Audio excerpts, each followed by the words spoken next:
whispered in a low voice. Kim Tae-hoon, his younger brother.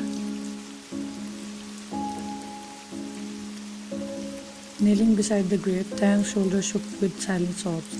His hands clutched the damp earth, fingers digging into the mud as if trying to reach his brother one last time.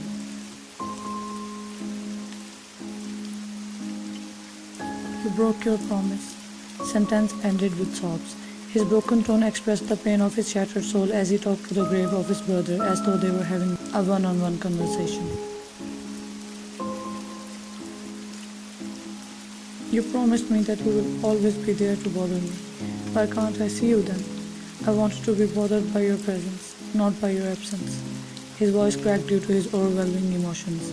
Rain poured down mercilessly, drenching everything it touched and mingling with the tears streaming down his face. Thundering clouds covered his sobs, yet the thunder matched the pain in his heart. Why are you punishing me like this? Is this how you treat your him? Why did you have to go? He choked out, his voice barely audible in the rain. Bowing his head, he pressed his forehead against the cold, wet stone, where the headstone bore his brother's name engraved in cold, unforgiving letters. It was a name that had meant the world to him, not reduced to a cold, lifeless stone.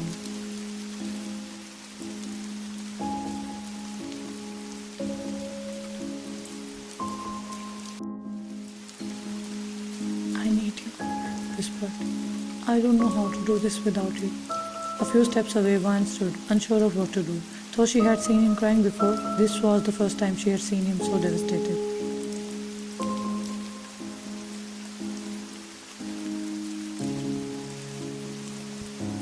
She felt helpless, yet she wanted to console him. The rain drenched her, but she did not care. All she could think about was his pain. She ran towards the car to get her phone and call someone for help, but kept glancing back at him to make sure he was not going anywhere.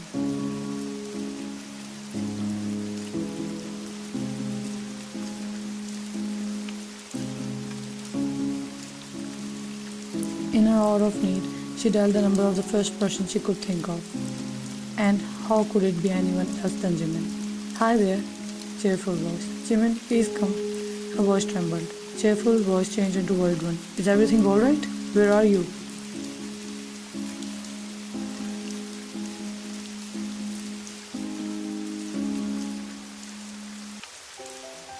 We are at Taehoon's grave. Her own sentence tensed her muscles. I'm coming. Getting the idea of the situation, Jimin ran to get them without asking any further questions.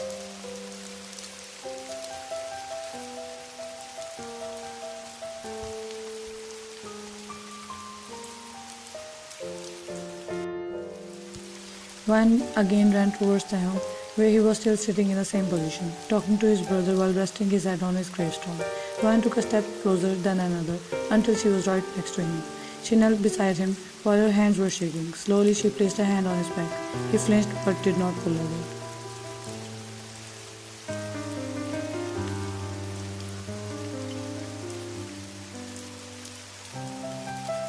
I don't know how to fix this, but I'm here. With a frown peeking out from his damp hair, he slowly turned towards her and stared at her with his red and swollen eyes. For a moment they just stared at each other while the storm continued raging around them.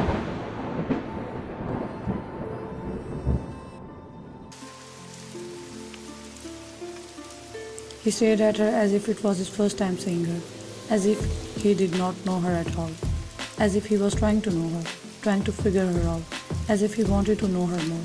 Silently she continued to stare at his shattered state, attempting to decipher his personality this time. However, she noticed something else in his eyes: exhaustion, fatigue, a sense of loss, a new aura, and lots of tears.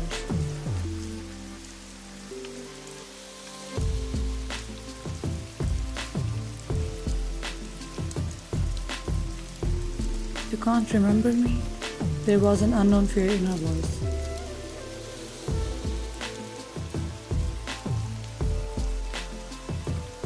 A sob escaped his trembling lips, and without a word, he fell into her arms, crying his heart out. Without wasting a single second, she accepted him in her embrace and rubbed his back to provide some sort of warmth to him.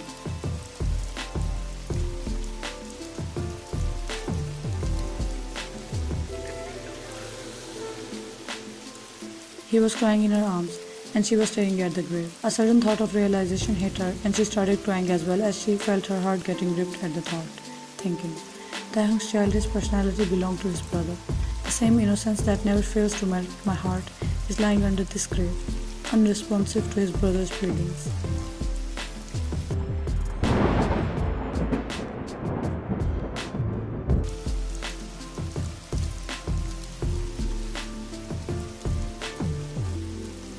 These gut-wrenching thoughts made her cry as if she had lost something precious.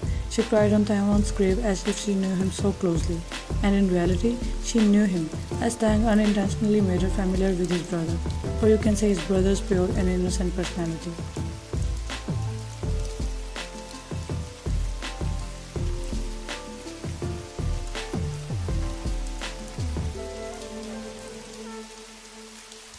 Taehyung felt a little calm in her embrace. Meanwhile, Wan felt out of breath as she was trying to suppress her sobs. She was brought back to reality by a distant voice, but Taehyung was lost, as always. Jimin approached them without caring about the rain and spoke in tension while worry was evident on his face. Let's go.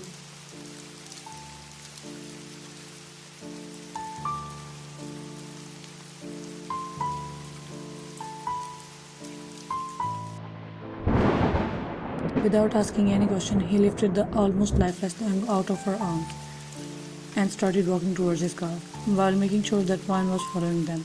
He made Taehyung lay in the back seat while Wan sat in the passenger seat.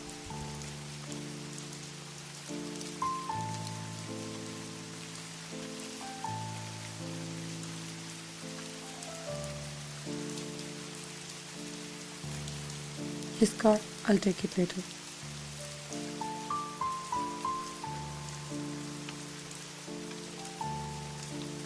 On the way, it seems like Taehyung went to sleep after going through so much, while on the other hand, Wan was silently looking out the window, lost in a different reality. Jimin, who was taking glances at them both from time to time, cleared his throat before speaking.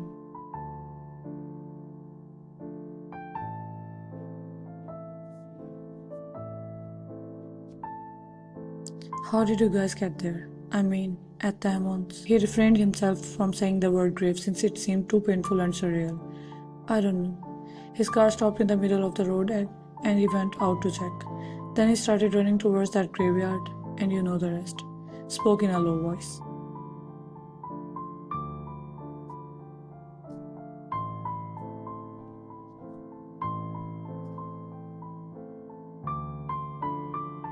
Jimmy nodded his head but looked at her again when she asked him. Given that he can't even recall Taehyung since his personality is too cold, how does he know about his grave? After that accident, when he came back to his senses after 3 days, we arranged Taehyung's funeral. Taehyung himself came to the graveyard with us, but fainted before going out. And when he woke up again, he was not himself. That was the last time I had seen my best friend.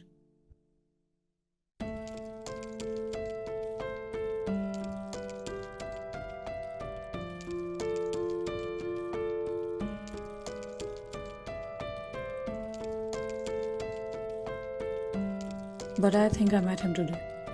Who? Frowned as he could not believe what she was saying.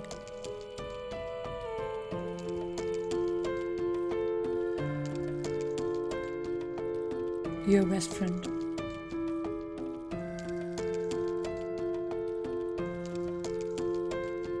At home, Taehyung went to sleep right after coming back. Even though he said nothing, the way he was staring at Wine gave her the impression that he had forgotten about her.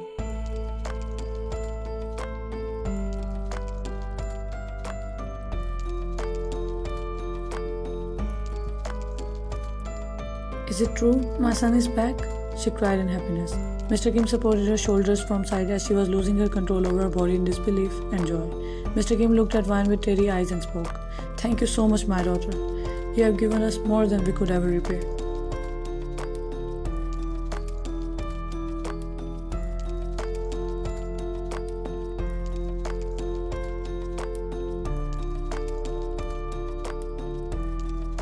Feeling a lump in her throat, she responded softly.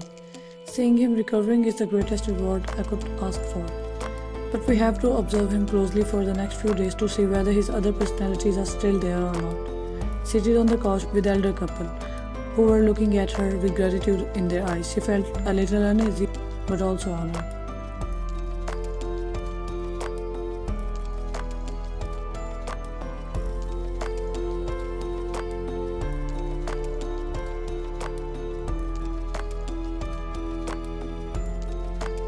We had lost hope, but you brought him back to us.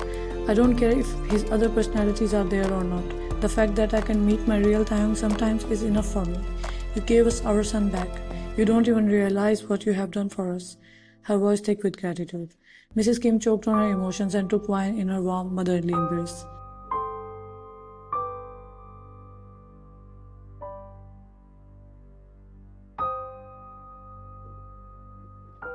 Tears welled up in Vine's eyes as she felt the depth of his parents' love and gratitude, but I thought that now it's almost the time when she had to close the chapter of her unresolved feelings, and silent confession of love to him made her angry at herself and her fate.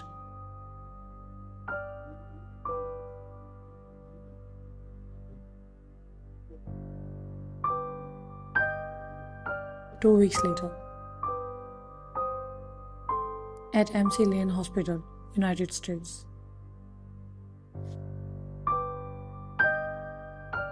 And I came back to where I started. After a brief period of silence after hearing Ryan's whole story.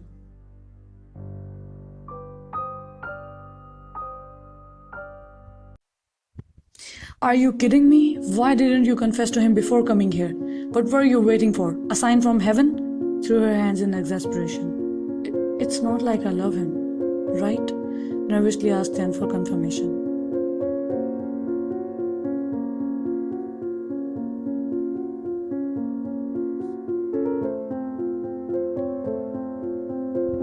You're not a psychiatrist anymore, you psycho. You're a patient now.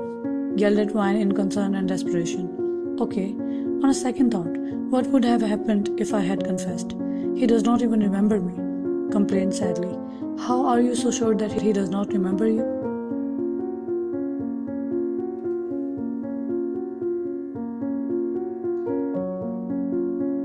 After his real personality came back, I observed him for 5 days and also gave him therapy sessions 4 times. He made me feel as if he had never knew me. He made me feel like I'm only his doctor. Maybe he was testing you, or maybe he was showing that the real him is not interested in me.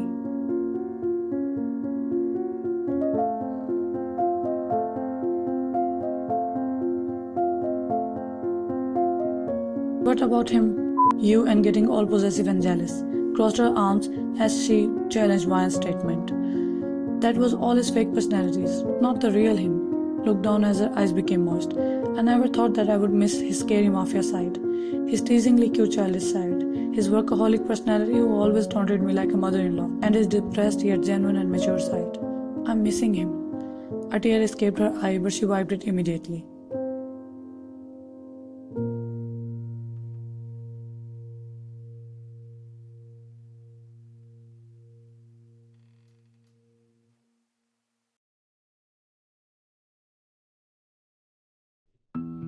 Jen's eyes softened at Ryan's states, and she tried to settle her wrath with a long breath, but it emerged as a frustrated sigh.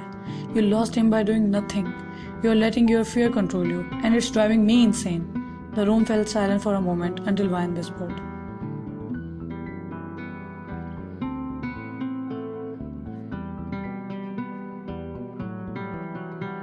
I just fell for his personalities, not his true self. I don't even know the real him. Yes, that's it. I don't love him. Trying to soothe her burning heart. And we both know you are lying.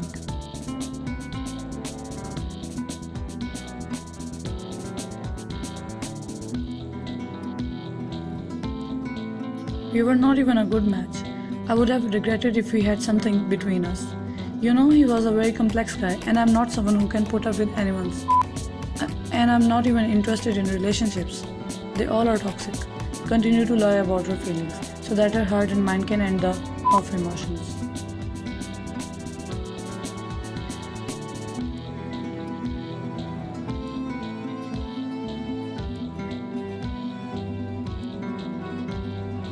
You're in your delusional era. Not good for you, but you do you. Shrugged her shoulders. Have fun. Saying this, Jen stood up from her seat and started walking towards the door to leave and give Ryan some space to sort her emotions out. But she stopped when she saw someone in front of her.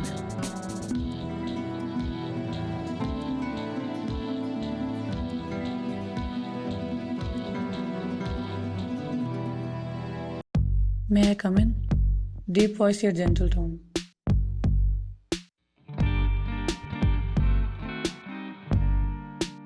Jen's eyes widened in shock, and she spoke loudly without turning back to look at Ryan, who was sitting while resting her head on the table. Ryan, your patient, spoke without lifting her head up from the table. Take this one, Jen. I'm not in my right mind. Leslie spoke as she asked Jen to check this patient.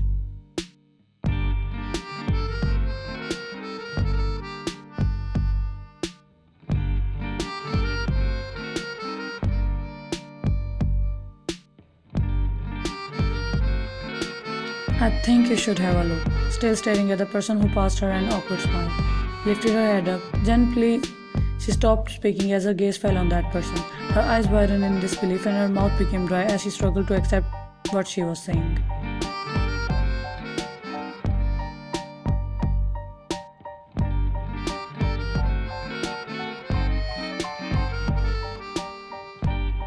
You whispered. Yours.